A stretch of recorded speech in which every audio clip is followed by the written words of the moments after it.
자, 오늘도 김철종 세무사님 모시고 말씀 나눠보겠습니다. 세무사님 안녕하세요. 네. 안녕하세요. 네. 자, 이번 시간에는 여러분들 관심 있는 상속주택 관련해서 좀 이야기를 나눠볼 건데, 작년도 2024년도 세법 개정에서 네. 정말 7월 달에 개정안이 나왔을 때 네. 거의 뭐 원탑 아니었습니까? 아, 네, 그쵸. 상속세. 네. 막 인기를 한 몸에 받는, 야, 이거 정말 뭐 센세이션까지는 아니더라도 그랬는데 결과가 어떻게 됐습니까? 결국에는 말씀처럼 네. 이제 상속 증여세 관련해서 한 25년 만에 개정이 이루어졌었는데요. 결과적으로는 지난 12월 달에 네. 국회에서 상속세 증여세법이 전부 부결됐습니다. 너무한 거 아닙니까? 네, 이런 경우는 거의 처음 보는 것 같아요. 혹시 전부 부결돼서. 뭐 네. 계엄 탄핵 이슈 그것 때문입니까? 모르겠습니다.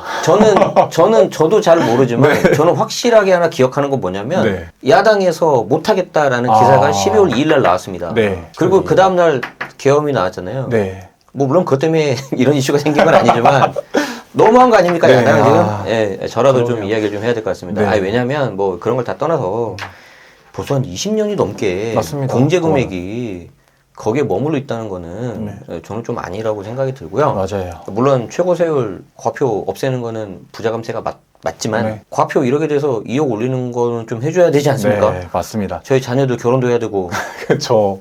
저기 상속이 아니라 이게 증여세율이라고 갔잖아요. 네. 예, 제가 대신 한번 좀 네, 아니, 그래도 안 네. 그래도 네. 이제 지난 1월 2일에 저희 그 2025년 경제정책 방향이 발표됐었잖아요. 네. 거기에 내용에서 이 상속세 관련해서는 네. 뭐 세율 부분은 어떻게 건드릴지도 모르겠어요. 근데 이제 상속세 공제 부분 관련해서는 네. 다시 한번 이제 그 유산 취득세와 공제금액 확대하는 걸로 현 정부가요?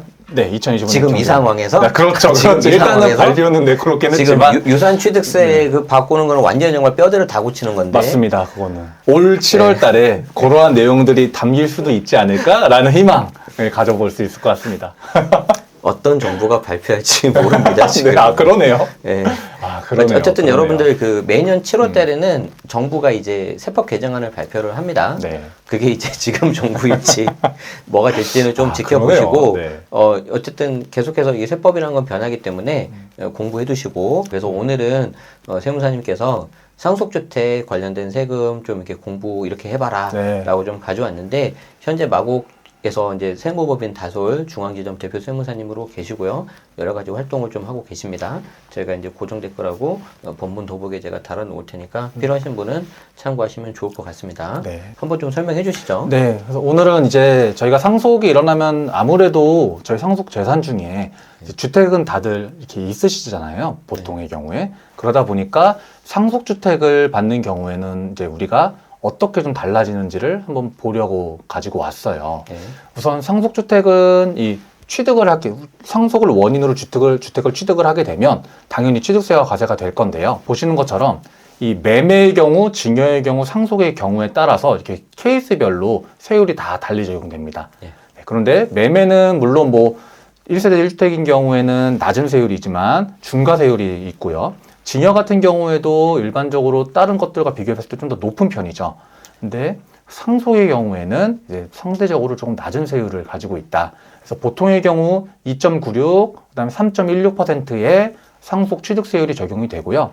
만약에 무주택자가 그 1주택을 상속받으시는 경우다라고 한다면 그땐 0.96, 1.16%가 적용이 된다. 요거는 뭐 이제 법무사님들께서 보통 진행을 해주시잖아요. 네. 근데 간혹 이 무주택자라는 거를 이제 무주택자의 1주택 상속이다라는 거를 확실하게 말씀하시지 않으시면 이게 놓칠 수도 있어요. 그냥 들어갈 수도 있다 보니까 아니 그걸 왜 놓칠까요? 네. 여기 법무사님이 물론 체크해 주시겠지만 체크해 주시죠. 네. 근데 요거를 네. 간혹 그냥 이제 뭐 영수증이나 저희 법무사님들 영수증 같은 거 있잖아요. 네. 간혹 제가 보니까 무주택자의 1주택 상속이었는데 거기에 그냥 일반 2.96% 이렇게 들어가는 경우가 있더라고요. 그래서 그런 부분은 한번 챙기시는 게 좋을 것 같아요. 받으실 때. 이거 좀 또 약간 흥분되려고 그러는데 제가 알기로 네. 우리 지방세법이 작년인가 재작년에 뭐 차세대 시스템 도입을 했어요. 아, 네. 제가 공무원분한테 들었거든요. 아, 그래서 네. 예를 들어서 저의 주민번호를 딱 치잖아요. 쫙 다 나온대요. 아, 네. 그래야 이걸 잡아내잖아요. 네, 그렇죠. 그렇죠. 그렇죠. 아니, 그럼 이거는 잡아내면서 이걸 왜 무주택, 1주택 이걸 네. 놓치냐, 그러면. 내가 흥분하면 안 되는데. 네, 저희가 예. 그래도 준비 차원에서 한번 네. 확인하시는 게 좋겠다. 그러면 이게 보통 지금 퍼센테이지 포인트로 보면 네. 1에서 한 2% 나버리잖아요. 네, 맞습니다. 금액이 큽니다. 적지 않습니다. 예, 그것도. 그래서 꼭 하시고 혹시 돌려받으시면 댓글 하나 남겨주시면 정말 저희 보람 될 것 같습니다. 네, 흥분을 좀 가라앉히겠습니다. 네. 그렇게 그러면 저희가 상속주택의 취득세율을 한번 잠깐 봤었고 네. 그다음 이제 보유하면서 종부세가 발생을 할 수 있잖아요. 네. 요것도 또 고민 막 걱정하시는 분들이 많이 있으시더라고요. 네. 그런데 우리 종부세에서는 상속주택에 대해서 약간 예외 규정들을 주고 있다. 네. 먼저 1세대 1주택 판단부터 보면 당연히 종부세니까 우리 과세 기준이 6월 1일 기준으로 다 산정을 하겠죠. 6월 1일 기준으로 이제 1주택인 상태에서 상속 개시일부터 5년 지나지 않은 상속주택을 이렇게 보유한 상태라고 하면 이때에는 1세대 1주택자로 봐서 어떤 12억 공제라던가 보유기간이나 연령세액 공제도 다 적용을 해준다. 그리고 상속 개시일부터 5년이 지났더라도 지분율이 40% 이하거나 또는 공시가격 6억 이하라고 하면 그때에도 마찬가지로 인정이 된다라는 거고요. 네. 세율에서도 동일한 내용으로 들어가 있습니다. 그래서 6월 1일 기준으로 우리 5년의 상속주택을 보유하고 있다면 그 상속주택은 주택수에 포함이 안 된다. 여기서 주택수에 포함이 되고 안 되고와 차이가 발생하는 거는 옆에서 보시는 것처럼 2주택과 종부세율이 2주택까지는 일반세율, 그다음 3주택 이상부터는 중과세율이 적용이 돼요. 요거 차이에서 말씀을 드리는 부분입니다. 상속 개시일부터 5년이 지났다 할지라도 지분율 40% 이하거나 또는 공시가격 6억 이하라고 하면 마찬가지로 포함이 안 된다라는 겁니다. 네. 근데 이제 보통 이 2주택 이하랑 3주택 이제 이상의 중과세율에서 차이가, 물론 이거를 굉장히 많이 걱정하시는 분들이 되게 많으신데 그 정도로 막 걱정하실 필요는 또 아닌 게 지금 현재 세율도 많이 좀 개정이 되면서 보시게 되면 과표 기준으로 한 12억 이하까지는 사실 갔거든요. 네. 그리고 12억 초과부터 사실상 세율이 이제 달라지기 시작해요.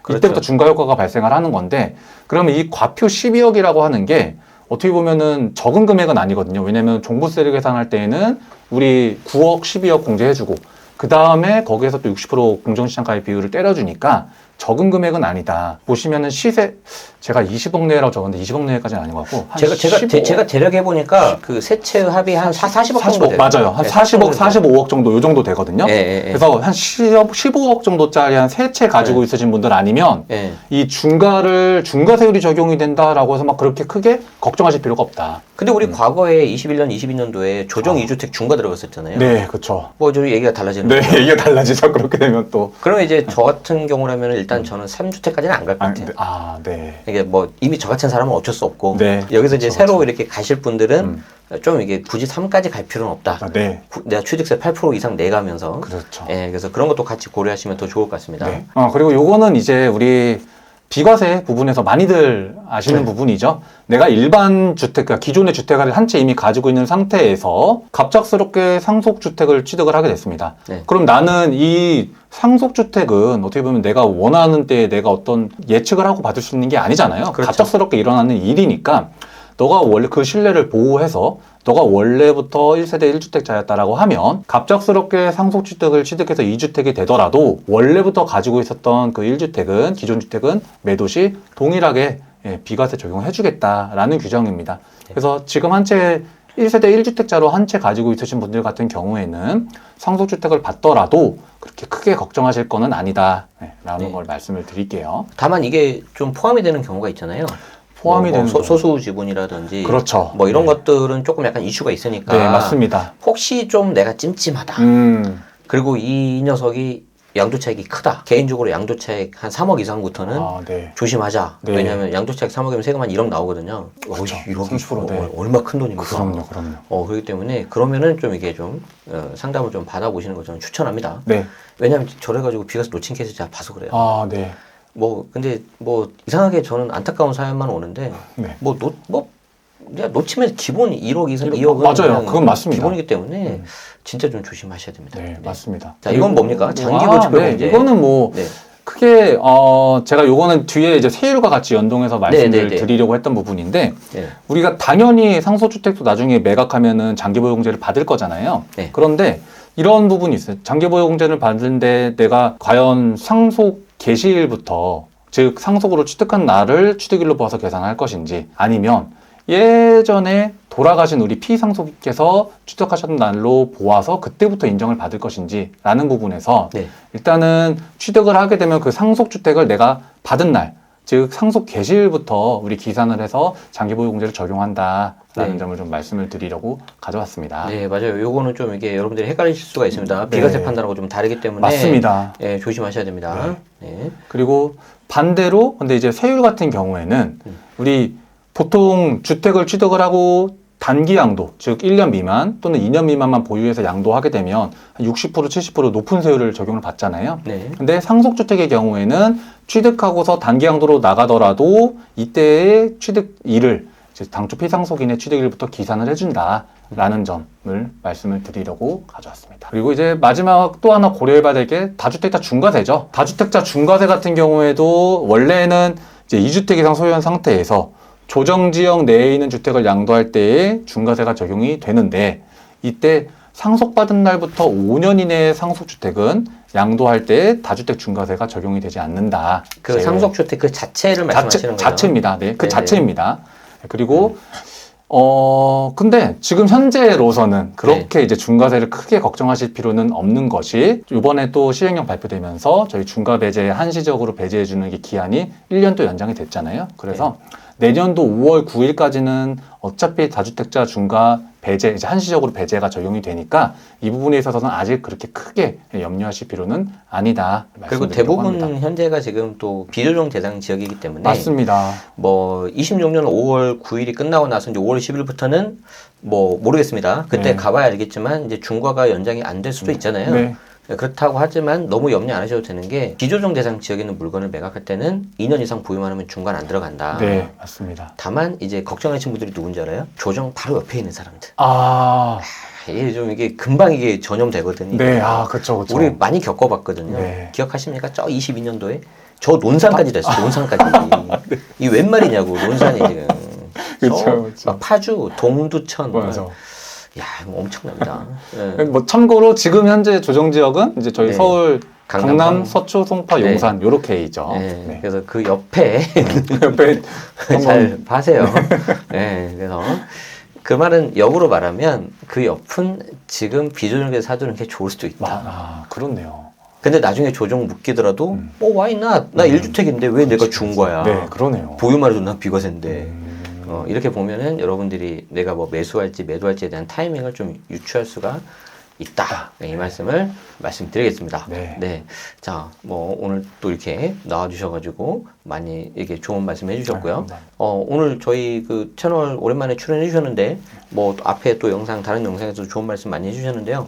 뭐 또 마무리 멘트 하나 좀 부탁드리겠습니다. 네, 오늘 또 이렇게 좋은 기회로 또 이렇게 만들어줘서 너무 감사드리고요. 아닙니다. 네. 앞으로 또 기회가 된다면 네. 또 자주 자주 와서, 오세요. 하도록 네. 하겠습니다. 자주 오셔서 많이 좀 말씀해 주시고, 네.